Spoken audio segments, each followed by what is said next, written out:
अंतर्राष्ट्रीय समुदाय मूक था, पर श्रीमती इंदिरा गांधी इस नरसंहार को होते देख चुप नहीं रह सकती थी और राष्ट्रीय सुरक्षा भी चिंता का विषय बन चुका था।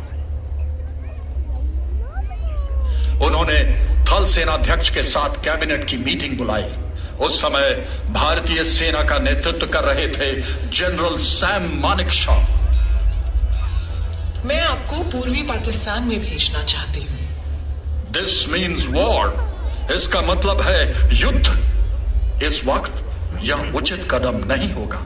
हमें लड़ाई की तैयारी के लिए समय चाहिए और बरसात के मौसम में पूर्वी पाकिस्तान की नदियों में उफान आने की वजह से क्रॉस कंट्री मूवमेंट लगभग नामुमकिन होगी।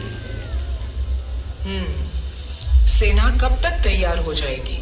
अगर हमें आवश्यक सामान और उपकरण मिल जाते हैं तो सशस्त्र सेनाएं 15 नवंबर 1971 तक पूरी तरह से तैयार हो जाएगी।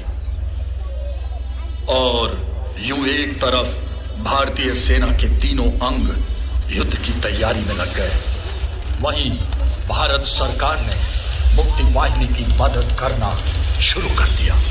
यह वही विद्रोही बल मुक्ति वाहिनी था जिसका गठन पाकिस्तान की बर्बरता के खिलाफ और अपनी स्वतंत्रता के लिए हुआ था। Colonel M.A.J. ओस्मानी के नेतृत्व में मुक्ति वाहिनी ईस्ट बंगाल राइफल्स के नियमित ऑफिसर और जवानों पर केंद्रित होकर तैयार किया गया। भारतीय सेना ने 2 डिवीजन साइज फोर्स नियमित और तकरीबन 50,000 अनियमित गोरिल्ला को रिकॉर्ड समय में गठित और प्रशिक्षित किया। मुक्ति वाहिनी ने भारतीय सेना और सीमा सुरक्षा बल की चौकियों की मदद से सैन्य अभियान शुरू कर दिया। गोरिल्ला युद्ध नीति को अपनाते हुए उन्होंने बंदरगाह, पावर प्लांट, उद्योग केंद्र, रेलवे और गोदामों जैसे पश्चिमी पाकिस्तान नियंत्रित स्थानों पर घात लगाकर छापामारी कर तहस नहस कर दिया।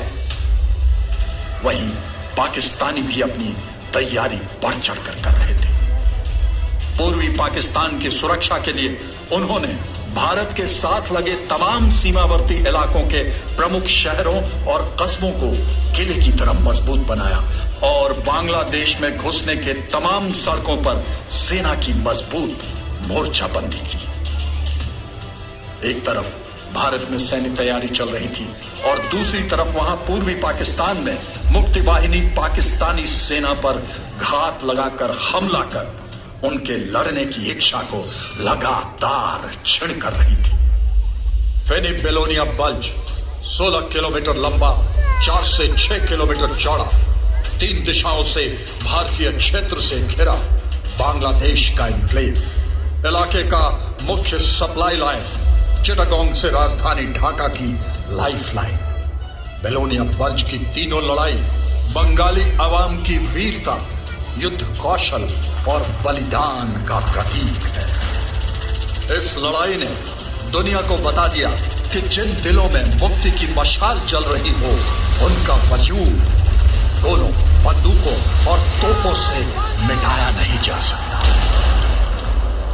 धैर्य खोते हुए याहिया खान ने पाकिस्तान में आपातकाल की घोषणा कर दी और 3 दिसंबर की रात को कई भारतीय ठिकानों पर हवाई हमले करने शुरू कर दिए और यूं हो गया युद्ध का आगाज।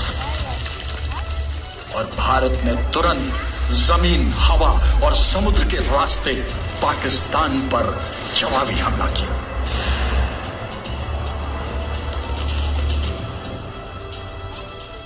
इस समय तक भारत अपनी पूरी तैयारी कर चुका था।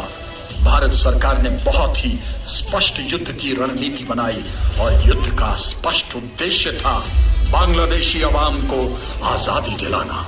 और इस उद्देश्य को हासिल करने के लिए भारत ने हर मुमकिन कदम उठाने की ठान ली।